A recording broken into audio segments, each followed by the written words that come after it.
같은 경우에는 사실 굉장히 생소한 부분이 있죠. 슈가라고 하는 거는 앵무새를 얘기를 합니다. 산스크리트어로 앵무새를 얘기를 하고 사타티라고 하는 것은 70이라는 뜻이에요. 숫자로 70. 그래서 앵무새의 70이 되는데 사실상 뒤에 이야기가 생략되어 있는 거죠. 그래서 앵무새가 해주는 70가지 이야기라는 뜻을 갖고 있는 것이 바로 슈가 사타티입니다. 슈카 사프타티라고 적어놓은 것은 이 국어에서 외래어 표기법 때문에 이렇게 푸 이렇게 적어놓은 것이지만 사실상 여기 보면은 이 푸와 따에 붙어 있잖아요. 그래서 그냥 거의 받침처럼 슈카 사타티 이런 식으로 발음이 됩니다. 먼저 지난번까지 강의를 들으셨던 분은 좀 아시겠지만 우리가 각 문헌에 대해서는 교수님들이 굉장히 잘 또 재미있게 설명을 잘 해주셨지만 사실 마하바라타, 라마야나, 백운경, 자타카 이런 문헌들이 실제로 인도 문헌사에서 어느 정도의 위치를 차지하고 있는가 이 부분에 대해서는 한 번쯤 그래도 전체적으로 조망을 하고 넘어가면은 여러분들이 이 수업을 들을 때 더 이해가 잘 되지 않을까라는 생각이 들었어요. 그래서 그 부분에 일단 간략하게 먼저 정리를 해서 이해를 하고 넘어가도록 하겠습니다.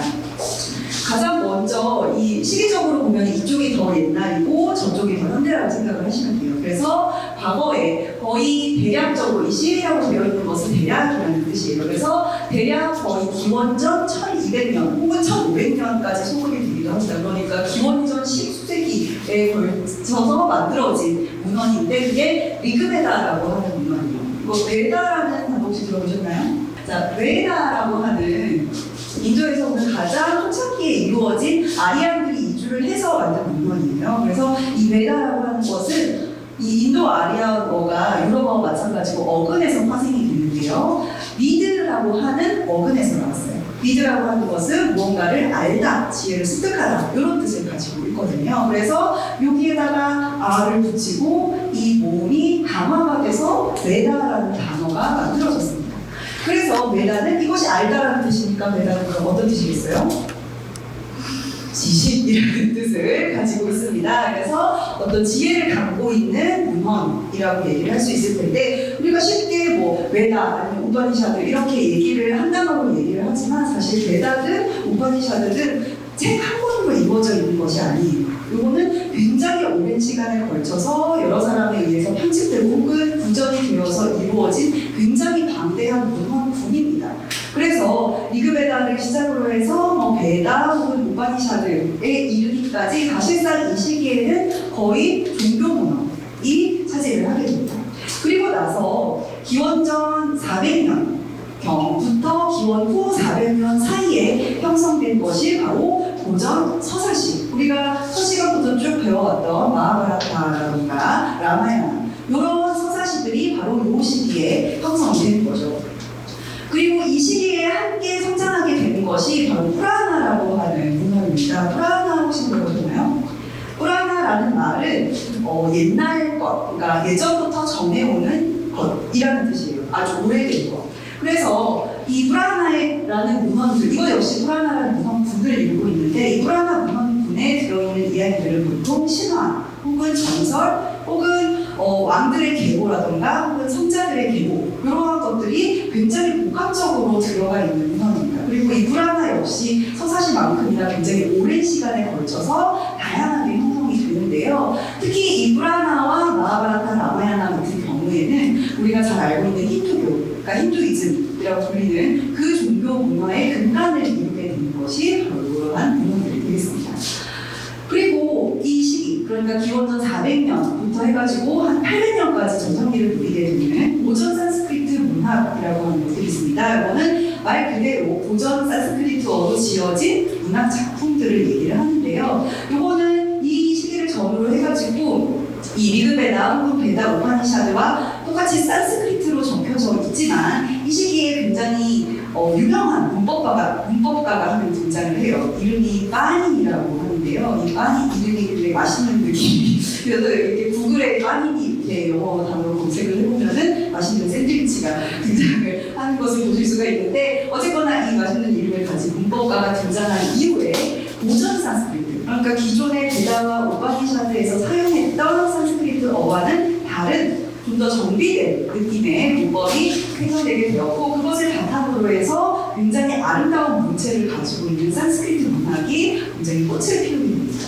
그래서 이 시기에 굉장히 많은 분들이 생겨나게 되는데 이 마하바라타나 라마야나도 마찬가지로 고전 산스크리트로 지어진 것이죠. 그리고 불교나 자이나 설화 같은 경우에는 사실상 불교 자이나는 산스크리트가 아니고 지방어로 더 많이 적혀 있어요. 프라크리트어라고 하는 이제 산스크리트 같은 경우는 굉장히 고급 언어이기 때문에 좀 더 대중에게 친숙한 언어로 이 불교나 자이나교에서는 그 문학을 많이 작성을 했고요.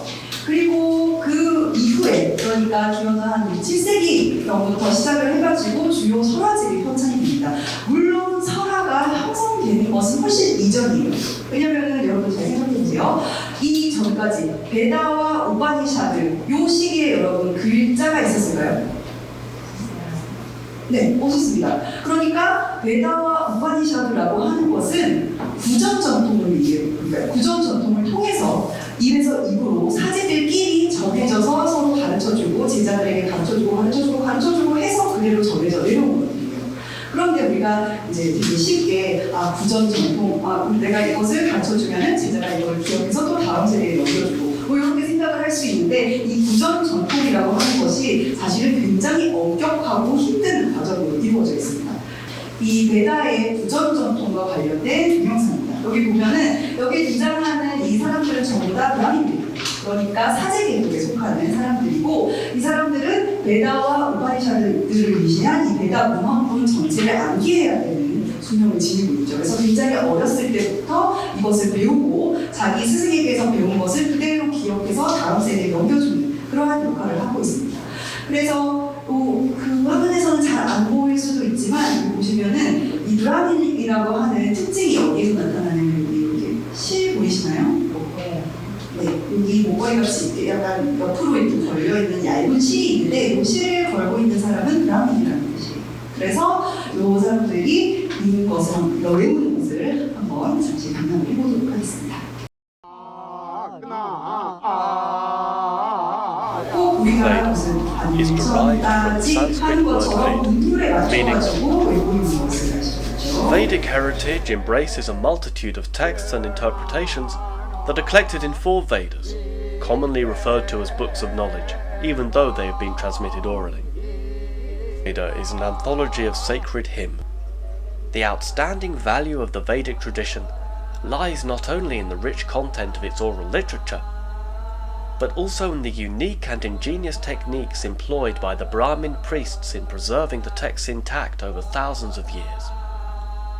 지금 이 동심원 같이 표현이 되어 있는데 이거를 그냥 하나의 단어라고 생각을 하시면 돼요. 단어가 이렇게 쭉 있는데 이것을 어떻게 외우는가 하는 방식을 보여주는 거거든요.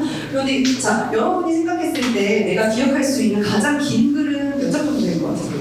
사실상 이렇게 뭐 한 페이지 외우는 것도 굉장히 힘들잖아요. 네, 근데 이 사람들이 어떻게 이것을 그렇게 완벽하게 스승이 가르쳐준 것을 기억하고 또 다음 세대에 전달해 줄 수 있는가 하는 것의 이면에는 바로 이런 기술들이 있습니다. 그러니까 예를 들어서 우리가 뭐 외우는 것 중에 뭐 태정태세 분단세 막 이런 거 있잖아요. 그거를 우리가 앞에서부터 뒤로는 항상 외우지만 끝에서 다시 앞으로 외워본 적 있나요? 없죠.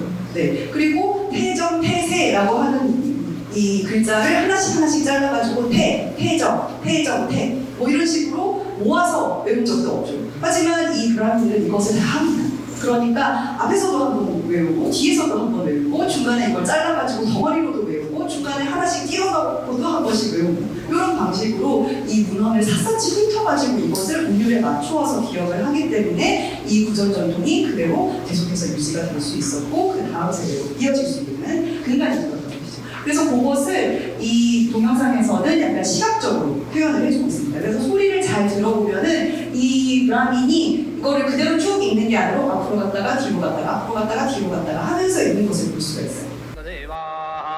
देवास्तानि तानि देवास्तानि तानि धर्माणि तानि धर्माणि साध्यास्सन्ति सन्ति देवास्सन्ति देवाः देवा इति देवा.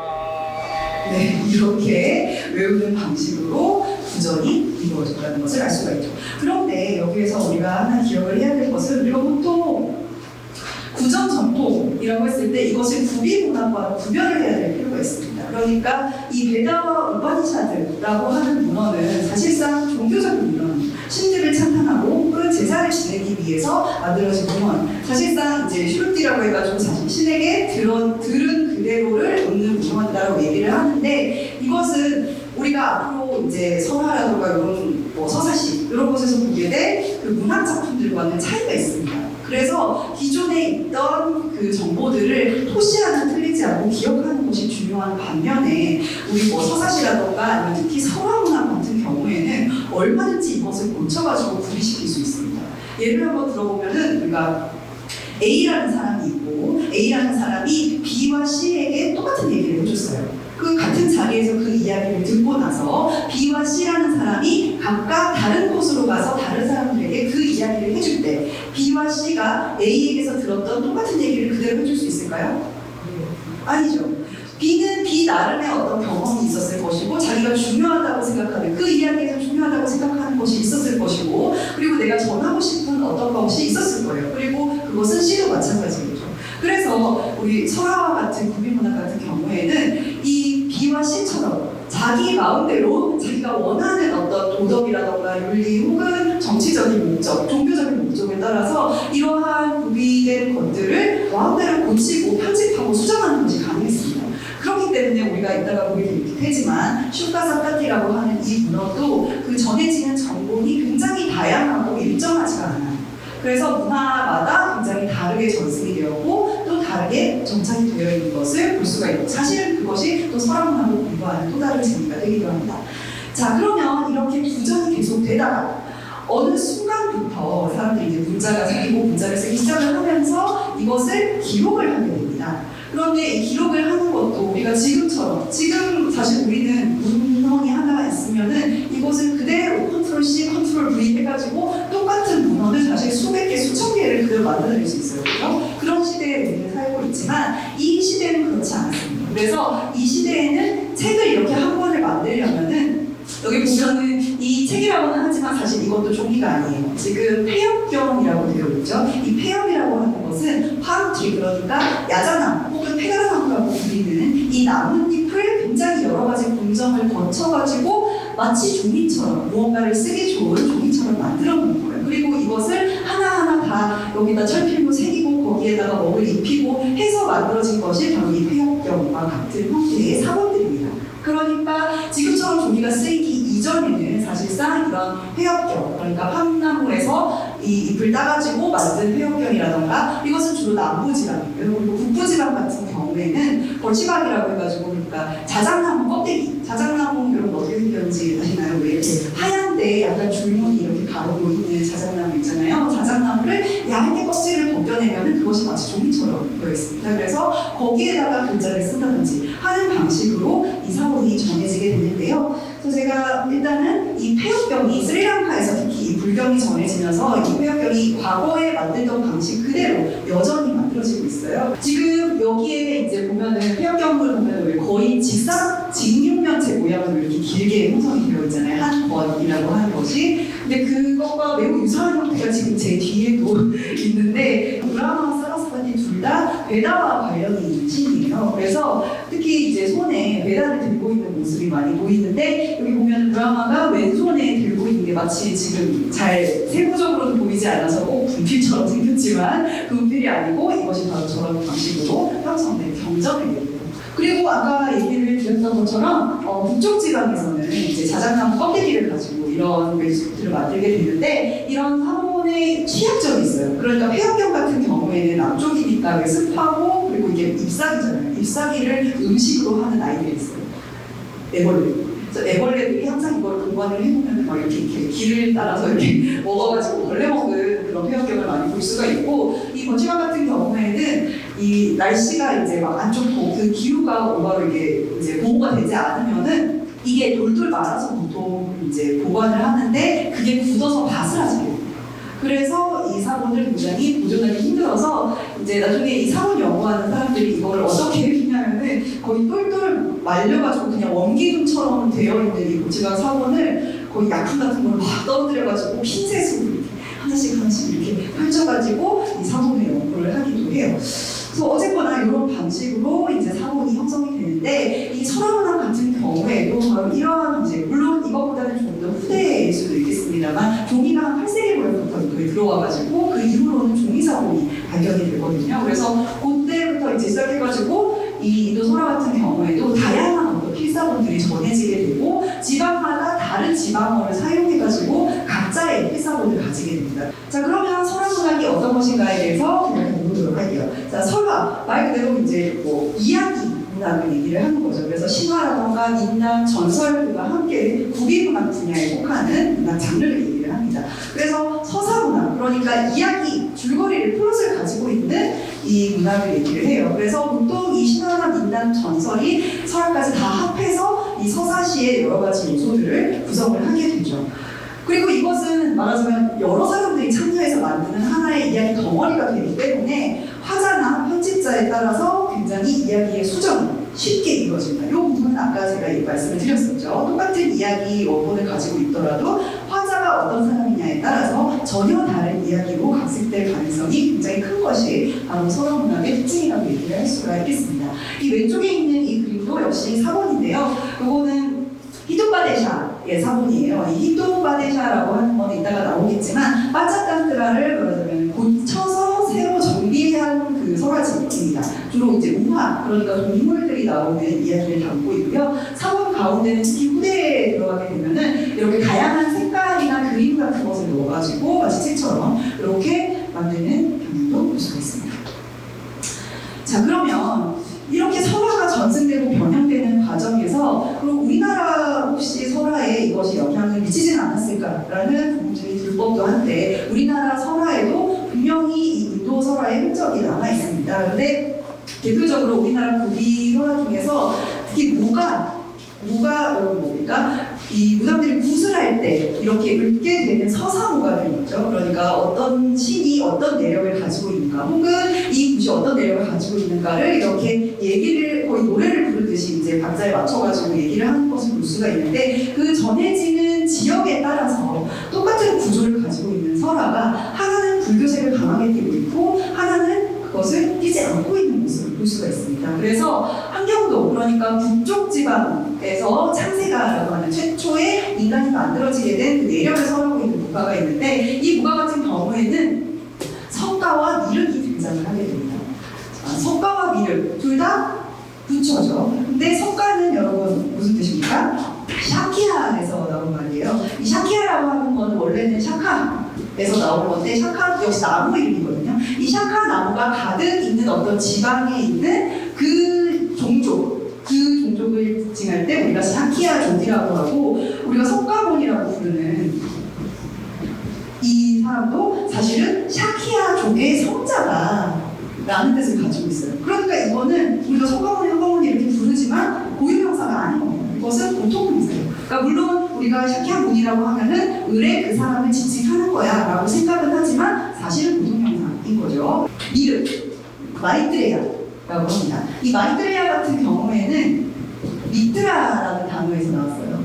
미트라는 친구 혹은 벗 이런 뜻을 가지고 있는데 미트라가 좀 더 이게 강화된 단어가 마이트리라는 단어가 있습니다. 이 마이트리는 우정에서 좀 더 나가는 것은 다른 사람에게 베푸는 어떤 선의 그리고 어떤 보살핌, 사랑 이런 것을 의미하잖아요. 그래서 여기에서 파생된 단어가 바로 마이트레야입니다. 그래서 그런 어떤 자비나 사랑으로 가득 찬 어떤 존재를 얘기할 때 우리 마이트레야라고 얘기를 하고 이것을 음을 빌려서 한문으로 적어놓은 것이 미륵이라고 하는 단어죠. 그래서 우리가 이제 보통 미륵의 부처를 얘기를 할 때 이 미륵이라고 얘기를 하는데 이 설화 속에서는 이 미륵이 굉장히 선한 존재로 등장을 하고 이 성가는 약간 악한 그리고 약간 음흉한 면을 가지고 있는 존재로 등장을 합니다.